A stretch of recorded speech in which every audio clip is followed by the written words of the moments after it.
Tampaki mafam kharada pikhathodaba khutlai khare leiri haibagi intelligence report lei makhatana mipha mipun thoktanaba pikhatpawat hoba khutlai sing ado Pikhatpirak-U haina Home Minister Govindas Konthoujam na appeal tawrakli. International Olympics Day ga mari leinana Manipur Olympic Association na sinduna Khuman Lampakta leiba National Sports University Complex ta pangthokhiba International Olympics Day Run and Tree Plantation gi thoramda wafam masi mahakna haikibani. Paumi singna hangba wahang amagi paukum piraduna mahakna hai marak thodok wathok macha khara thokpa natana haujikti tampaki mafam ayamba tangdu leitaba hanjilakle haina loba yare matam kharagi mamangda tampaki mafam kharada oiramba phibam adu ngasidi oidre tampaki mafam ayamba law and order gi phibam yamna phagatle lamdam asida development puraksi hairabadi tangdu leitaba hana purakpa mathautai tampakta irang thoktragadi law and order ngak senaba tampaki tongan mafamda deploy tawriba Central Forcing asi Chingi irang thokliba mafam singda thajinduna operation chathabada sijinnaba yagani Chingi mafam singda ahenba miyeng thamduna law and order gi fibam lakshinnaba combing operation na chingbasu chathaba hore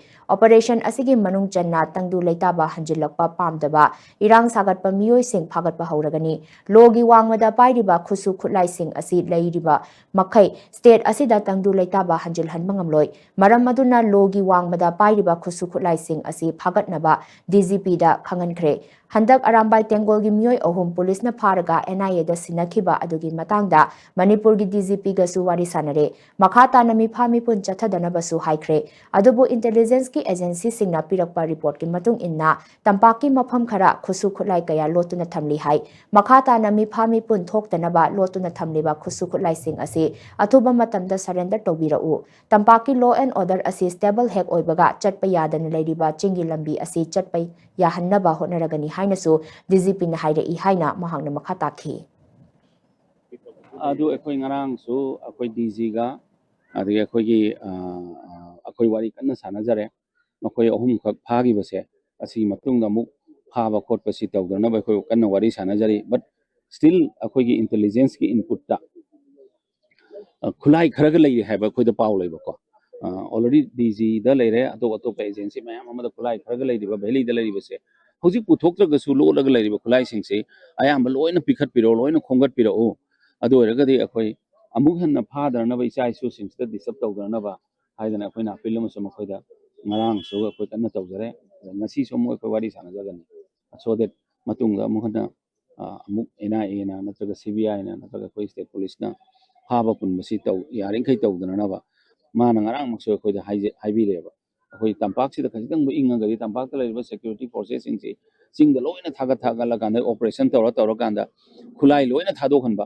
aina appeal tawjaningba khoi yaring khai tampak ki area singda shanti maintain tawnanaba shanti thamnanaba honariba makai ekoi singi area singsi masana dum ekoi operation ningthi jana tawraga shanti koronaba honaba mai pakane ne mai thamjani thank you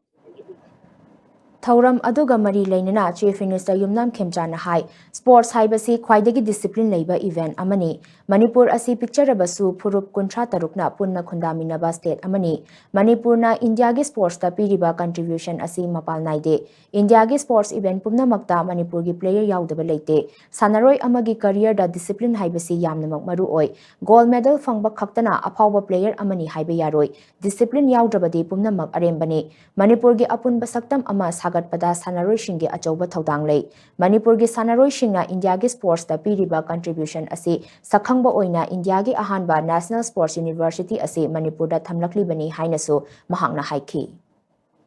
ai school gi like takpo oja singda adamna respect tawde sanaba gi oja singda ri bakong pai khurami aduki matik respect tawi so sanaba haisida ekoi tonganba parakhat tambira ꯑꯩꯈꯣꯏꯒꯤ ꯖꯥꯇꯤꯁꯦ ꯄꯨꯈꯠꯅꯕ ꯃꯆꯥꯛꯁꯦ ꯑꯩꯈꯣꯏ ꯁꯥꯟꯅꯕꯗ ꯌꯥꯎꯏ ꯑꯗꯣ ꯉꯁꯤ ꯃꯅꯤꯄꯨꯔꯤꯒꯤ ꯖꯥꯇꯤꯁꯤ ꯄ꯭ꯔꯤꯊꯤꯕꯤꯒꯤ ꯃꯃꯥꯡꯗ ꯈ꯭ꯋꯥꯏꯗꯒꯤ ꯑꯐꯕ ꯖꯥꯇꯤ ꯈ꯭ꯋꯥꯏꯗꯒꯤ ꯆꯥꯎꯈꯠꯄ ꯖꯥꯇꯤ ꯑꯃ ꯑꯣꯏꯗꯣꯔꯤꯁꯤ ꯁꯥꯟꯅꯔꯣꯏꯁꯤꯡꯒꯤ ꯀꯦꯔꯦꯛꯇꯔꯗꯨꯅꯤ ꯑꯦꯅꯤ ꯐꯤꯜꯗ ꯏꯖꯨꯀꯦꯁꯟꯗ ꯑꯣꯏꯒꯦꯔꯥ ꯑꯦꯅꯤ ꯐꯤꯜꯗ ꯁꯤꯖꯤꯟꯅꯕ ꯃꯇꯝꯗ ꯃꯗꯨ ꯃꯥꯏ ꯄꯥꯛꯑꯣꯏꯗꯕꯒꯤ ꯃꯔꯝ ꯂꯩꯇꯦꯁꯦ ꯃꯁꯤ ꯑꯩꯈꯣꯏ ꯄꯨꯟꯅ ꯌꯥꯃꯤꯟꯅꯔꯀꯥꯟꯗ ꯅꯈꯣꯏ ꯄꯨꯝꯅꯃꯛ ꯑꯐꯕ ꯑꯉꯥꯡ ꯉꯥꯛꯇ ꯑꯣꯏꯔꯣ ꯑꯩꯅ ꯏꯁꯣꯔꯗ ꯊꯧꯅꯤꯖꯔꯤ